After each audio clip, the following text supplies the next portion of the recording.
ನಮಸ್ಕಾರ ಸ್ನೇಹಿತರೆ, ನಮ್ಮ ಚಾನಲ್ಗೆ ನಿಮ್ಮೆಲ್ಲರಿಗೂ ಸ್ವಾಗತ. ವಿಘ್ನಗಳನ್ನು ನಿವಾರಿಸುವ, ಭಕ್ತರ ಸಂಕಷ್ಟಗಳನ್ನು ಪರಿಹರಿಸುವ, ಸಕಲ ಸಿದ್ಧಿಗಳನ್ನು ನೀಡುವ ಶ್ರೀ ಗಜಾನನ ಗಣಪತಿಯ ಕೃಪೆಯನ್ನು ಪಡೆಯಲು ವರ್ಷಪೂರ್ತಿ ಬರುವ ಎಲ್ಲ ಸಂಕಷ್ಟ ಚತುರ್ಥಿಗಳಲ್ಲಿಯೂ ಶ್ರಾವಣ ಮಾಸದಲ್ಲಿ ಬರುವ ಗಜಾನನ ಸಂಕಷ್ಟ ಚತುರ್ಥಿಗೆ ವಿಶೇಷ ಮಹತ್ವವಿದೆ. 2026 ಆಗಸ್ಟ್ 2ರಂದು ಭಾನುವಾರದಂದು ಆಚರಿಸಲಾಗುವ ಈ ಪವಿತ್ರ ವ್ರತವು ಭಕ್ತರಿಗೆ ವಿಘ್ನ ನಿವಾರಣೆ, ಸಾಲ ಮುಕ್ತಿ, ಆರೋಗ್ಯ, ಐಶ್ವರ್ಯ ಮತ್ತು ಮನೋಕಾಮನೆಗಳ ಸಿದ್ಧಿಯನ್ನು ನೀಡುತ್ತದೆ ಎಂದು ಪುರಾಣಗಳು ತಿಳಿಸುತ್ತವೆ. ಇಂದಿನ ಈ ವಿಡಿಯೋದಲ್ಲಿ ನಾವು ಗಜಾನನ ಸಂಕಷ್ಟ ಚತುರ್ಥಿಯ ಸಂಪೂರ್ಣ ಮಹತ್ವ, ನಿಖರವಾದ ಪೂಜಾ ಮುಹೂರ್ತ, ಚಂದ್ರೋದಯದ ಸಮಯ, ಪೂಜಾ ವಿಧಾನ, ವ್ರತದ ನಿಯಮಗಳು, ವ್ರತಕಥೆ, ಗಣೇಶನಿಗೆ ಇಷ್ಟವಾದ ನೈವೇದ್ಯಗಳು, ಯಾವ ಕೆಲಸಗಳನ್ನು ಮಾಡಬೇಕು, ಯಾವ ಕೆಲಸಗಳನ್ನು ಮಾಡಬಾರದು ಎಂಬ ಎಲ್ಲ ಮಾಹಿತಿಯನ್ನು ಸಂಪೂರ್ಣವಾಗಿ ತಿಳಿದುಕೊಳ್ಳೋಣ. ಆದ್ದರಿಂದ ಈ ವಿಡಿಯೋವನ್ನು ಕೊನೆಯವರೆಗೂ ತಪ್ಪದೇ ನೋಡಿ. ಗಜಾನನ ಸಂಕಷ್ಟ ಚತುರ್ಥಿ ಎಂದರೇನು? ಪ್ರತಿ ತಿಂಗಳ ಕೃಷ್ಣ ಪಕ್ಷದ ಚತುರ್ಥಿಯನ್ನು ಸಂಕಷ್ಟ ಚತುರ್ಥಿ ಎಂದು ಕರೆಯಲಾಗುತ್ತದೆ. ಈ ದಿನ ಶ್ರೀ ಗಣೇಶನ ಆರಾಧನೆ ಮಾಡಿದರೆ ಜೀವನದಲ್ಲಿ ಬರುವ ಸಂಕಷ್ಟಗಳು ದೂರವಾಗಿ ಶುಭ ಫಲಗಳು ದೊರೆಯುತ್ತವೆ ಎಂದು ಹಿಂದೂ ಧರ್ಮದ ನಂಬಿಕೆ ಇದೆ.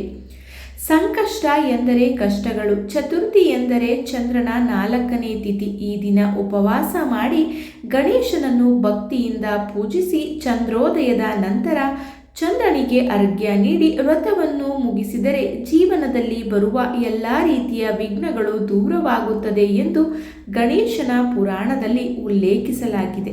2026 ಗಜಾನನ ಸಂಕಷ್ಟ ಚತುರ್ಥಿಯ ದಿನಾಂಕ ಮತ್ತು ಪೂಜಾ ಮುಹೂರ್ತ. 2026ರಲ್ಲಿ ಗಜಾನನ ಸಂಕಷ್ಟ ಚತುರ್ಥಿಯನ್ನು ಆಗಸ್ಟ್ 2ರಂದು ಭಾನುವಾರದಂದು ಆಚರಿಸಲಾಗುತ್ತದೆ.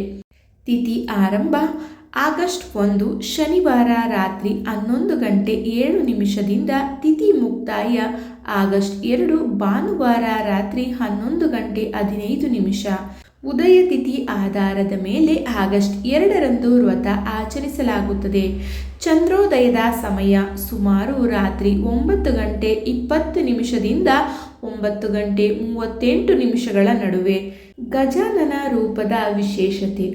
ಈ ಸಂಕಷ್ಟ ಚತುರ್ಥಿಯಂದು ಶ್ರೀ ಗಣೇಶನ ಗಜಾನನ ರೂಪವನ್ನು ಪೂಜಿಸಲಾಗುತ್ತದೆ.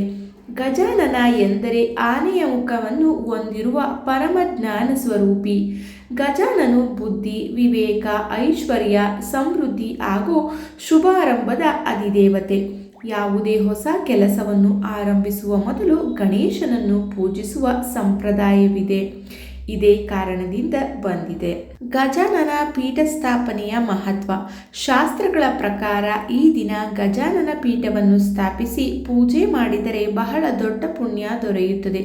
ಗಣಪತಿಯ ಮುಂದೆ ಕೆಂಪು ಬಟ್ಟೆಯನ್ನು ಹಾಸಿ ಅದರ ಮೇಲೆ ಅಕ್ಕಿ ಅಥವಾ ನವಧಾನ್ಯವನ್ನು ಇಟ್ಟು ತಾಮ್ರ ಅಥವಾ ಬೆಳ್ಳಿಯ ತಟ್ಟೆಯಲ್ಲಿ ಗಣೇಶನನ್ನು ಪ್ರತಿಷ್ಠಾಪಿಸಬಹುದು. ಇದರಿಂದ ಮನೆಯಲ್ಲಿ ಧನ, ಧಾನ್ಯ, ಸಮೃದ್ಧಿ ಹೆಚ್ಚುತ್ತದೆ ಎಂದು ನಂಬಲಾಗಿದೆ. ಸಂಕಷ್ಟ ಚತುರ್ಥಿಯ ಉಪವಾಸ ಹೇಗೆ? ಬೆಳಿಗ್ಗೆ ಬ್ರಾಹ್ಮಿ ಮುಹೂರ್ತದಲ್ಲಿ ಏಳಬೇಕು. ಮನೆಯನ್ನು ಸ್ವಚ್ಛತೆ ಮಾಡಬೇಕು. ಸ್ನಾನ ಮಾಡಿ ಶುಭ್ರವಾದ ಬಟ್ಟೆ ಧರಿಸಬೇಕು. ಗಣಪತಿಯ ಮುಂದೆ ದೀಪ ಬೆಳಗಿಸಿ ವ್ರತದ ಸಂಕಲ್ಪ ಮಾಡಬೇಕು. ಸೂರ್ಯೋದಯದಿಂದ ಚಂದ್ರೋದಯದವರೆಗೆ ಉಪವಾಸ ಇರಬೇಕು. ಸಂಪೂರ್ಣ ನಿರ್ಜಲ ಉಪವಾಸ ಮಾಡಲು ಸಾಧ್ಯವಾಗದವರು ಹಣ್ಣು, ಹಾಲು ಅಥವಾ ಫಲಹಾರ ಸೇವಿಸಬಹುದು. ಕೋಪ, ಸುಳ್ಳು, ನಿಂದನೆ, ಜಗಳಗಳಿಂದ ದೂರವಿರಬೇಕು. ದೇವರ ನಾಮಸ್ಮರಣೆ ಮಾಡುತ್ತಾ ದಿನವನ್ನು ಕಳೆಯಬೇಕು. ಪೂಜೆಗೆ ಬೇಕಾದ ಸಾಮಗ್ರಿಗಳು: ಗಣೇಶನ ಮೂರ್ತಿ ಅಥವಾ ಫೋಟೋ, ಕೆಂಪು ಬಟ್ಟೆ, ಅರಿಶಿನ, ಕುಂಕುಮ, ಅಕ್ಷತೆ, ಚಂದನ, ಗರಿಕೆ ಅಥವಾ ದೂರ್ವ, ಕೆಂಪು ಹೂವು, ತೆಂಗಿನಕಾಯಿ, ಬಾಳೆಹಣ್ಣು, ಮೋದಕ, ಕಡುಬು, ಲಾಡು, ಬೆಲ್ಲ, ತುಪ್ಪದ ದೀಪ, ಕರ್ಪೂರ, ಅಗರಬತ್ತಿ, ಪಂಚಾಮೃತ, ಹಾಲು, ನೀರು. ಪೂಜಾ ವಿಧಾನ. ಮೊದಲು ಗಣೇಶನಿಗೆ ಆಚಮನ ಮಾಡಿಸಿ ನಂತರ ಪಂಚಾಮೃತ ಅಥವಾ ಶುದ್ಧ ನೀರಿನಿಂದ ಅಭಿಷೇಕ ಮಾಡಿ ಚಂದನ, ಕುಂಕುಮ, ಅಕ್ಷತೆ ಅರ್ಪಿಸಿ 21 ಗರ್ಕೆಗಳನ್ನು ಅರ್ಪಿಸುವುದು ಅತ್ಯಂತ ಶುಭಕರ. 21 ಕೆಂಪು ಹೂವುಗಳನ್ನು ಅರ್ಪಿಸಿದರೆ ಇನ್ನಷ್ಟು ಫಲ ಸಿಗುತ್ತದೆ. ಗಣಪತಿ ಅಷ್ಟೋತ್ತರ ಶತನಾಮಾವಳಿ ಓದಬೇಕು. ಸಂಕಷ್ಟಹರ ಗಣಪತಿ ಸ್ತೋತ್ರ ಓದುವುದು ಬಹಳ ಉತ್ತಮ. ನಂತರ ಮೋದಕ, ಕಡುಬು ಅಥವಾ ಲಾಡು ನೈವೇದ್ಯ ಸಲ್ಲಿಸಬೇಕು. ಧೂಪ, ದೀಪ, ಕರ್ಪೂರದ ಆರತಿ ಮಾಡಬೇಕು. ಗಣೇಶನಿಗೆ ಮೋದಕ ಏಕೆ ಇಷ್ಟ? ಒಮ್ಮೆ ದೇವತೆಗಳು ಅಮೃತದ ಸಮಾನವಾದ ಜ್ಞಾನದ ಮೋದಕವನ್ನು ಗಣೇಶನಿಗೆ ಅರ್ಪಿಸಿದರು. ಆ ದಿನದಿಂದ ಮೋದಕವು ಜ್ಞಾನ, ಸಂತೋಷ ಹಾಗೂ ಪೂರ್ಣತೆಯ ಸಂಕೇತವಾಯಿತು. ಆದ್ದರಿಂದ ಗಣೇಶನ ಪೂಜೆಯಲ್ಲಿ ಮೋದಕಕ್ಕೆ ವಿಶೇಷ ಸ್ಥಾನವಿದೆ. ಚಂದ್ರನಿಗೆ ಅರ್ಘ್ಯ ನೀಡುವ ವಿಧಾನ.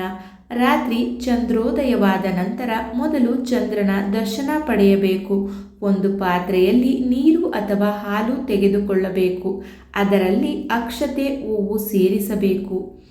ಓಂ ಸೋಮಾಯ ನಮಃ ಎಂದು ಹೇಳುತ್ತಾ ಅರ್ಘ್ಯವನ್ನು ಅರ್ಪಿಸಬೇಕು.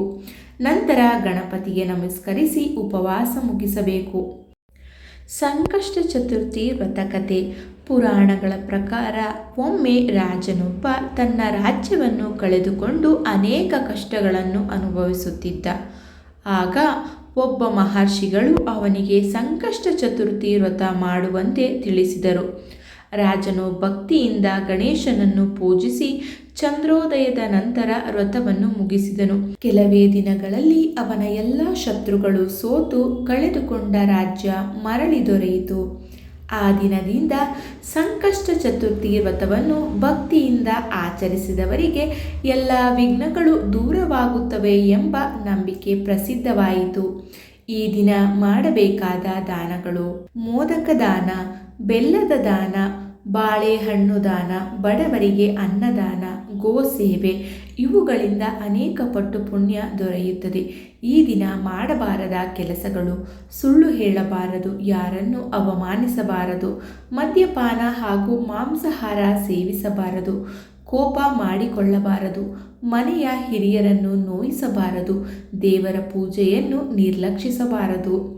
ಈ ವ್ರತದಿಂದ ದೊರೆಯುವ ಫಲಗಳು: ಜೀವನದಲ್ಲಿರುವ ವಿಘ್ನಗಳು ದೂರವಾಗುತ್ತವೆ, ಸಾಲದ ಸಮಸ್ಯೆಗಳು ಕಡಿಮೆಯಾಗುತ್ತವೆ, ವ್ಯಾಪಾರದಲ್ಲಿ ಅಭಿವೃದ್ಧಿ ಕಂಡುಬರುತ್ತದೆ, ಉದ್ಯೋಗದಲ್ಲಿ ಯಶಸ್ಸು ದೊರೆಯುತ್ತದೆ, ವಿದ್ಯಾರ್ಥಿಗಳಿಗೆ ವಿದ್ಯಾಭ್ಯಾಸದಲ್ಲಿ ಏಕಾಗ್ರತೆ ಹೆಚ್ಚುತ್ತದೆ, ಮದುವೆ ವಿಳಂಬ ನಿವಾರಣೆಯಾಗುತ್ತದೆ, ಸಂತಾನ ಭಾಗ್ಯ ದೊರೆಯುತ್ತದೆ, ಕುಟುಂಬದಲ್ಲಿ ಸುಖ, ಶಾಂತಿ, ನೆಮ್ಮದಿ ನೆಲೆಸುತ್ತದೆ. ಗಣೇಶನ ವಿಶೇಷ ಅನುಗ್ರಹ ಲಭಿಸುತ್ತದೆ. ಗಣೇಶನು ನಮಗೆ ಜೀವನದಲ್ಲಿ ಯಾವುದೇ ಅಡೆತಡೆ ಬಂದರೂ ಧೈರ್ಯ ಕಳೆದುಕೊಳ್ಳಬಾರದು ಎಂಬ ಪಾಠವನ್ನು ಕಲಿಸುತ್ತಾನೆ.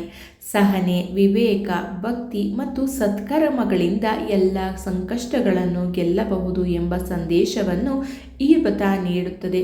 ನಮ್ಮ ಜೀವನದಲ್ಲಿ ದೇವರ ಮೇಲಿನ ನಂಬಿಕೆ ಮತ್ತು ಒಳ್ಳೆಯ ಕಾರ್ಯಗಳು ಇದ್ದರೆ ಯಾವುದೇ ವಿಘ್ನಗಳು ನಮ್ಮನ್ನು ತಡೆಯಲು ಸಾಧ್ಯವಿಲ್ಲ. ಈ ಬಾರಿ ನೀವು ಆಗಸ್ಟ್ 2ರಂದು ಬರುವ ಗಜಾನನ ಸಂಕಷ್ಟ ಚತುರ್ಥಿ ವ್ರತವನ್ನು ಆಚರಿಸಿ ಗಣೇಶನ ಕೃಪೆಗೆ ಪಾತ್ರರಾಗಿ. ಈ ಮಾಹಿತಿ ನಿಮಗೆ ಉಪಯುಕ್ತವೆಂದೆನಿಸಿದರೆ ವಿಡಿಯೋಗೆ ಲೈಕ್ ಮಾಡಿ, ನಿಮ್ಮ ಕುಟುಂಬದವರು ಮತ್ತು ಸ್ನೇಹಿತರೊಂದಿಗೆ ತಪ್ಪದೇ ವಿಡಿಯೋವನ್ನು ಹಂಚಿಕೊಳ್ಳಿ. ಇಂತಹ ಧಾರ್ಮಿಕ ಮಾಹಿತಿ, ಪೂಜಾ ವಿಧಾನ, ವ್ರತಗಳ ಮಹತ್ವ ಮತ್ತು ಹಬ್ಬಗಳ ಸಂಪೂರ್ಣ ಮಾಹಿತಿಯನ್ನು ತಿಳಿಯಲು ನಮ್ಮ ಚಾನಲ್ಗೆ ಸಬ್ಸ್ಕ್ರೈಬ್ ಮಾಡಿಕೊಳ್ಳಿ. ಕಮೆಂಟ್ ಬಾಕ್ಸ್ನಲ್ಲಿ ಓಂ ಗಂ ಗಣಪತಾಯ ನಮಃ ಎಂಬ ಮಂತ್ರವನ್ನು ಬರೆಯಿರಿ. ಧನ್ಯವಾದಗಳು.